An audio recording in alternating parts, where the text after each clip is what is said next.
माशाअल्लाह, सुभान अल्लाह। ये हम कौन से मुल्क में आ गए?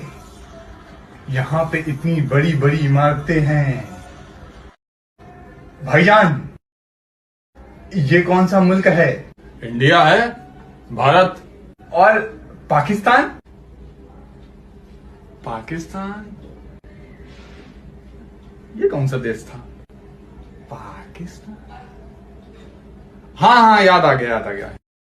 हिस्ट्री में पढ़े थे। 2025 में कश्मीर के पहलगाम में 27 लोगों को मार दिया था पाकिस्तान। तब से फिर अखंड भारत में आ गया वो।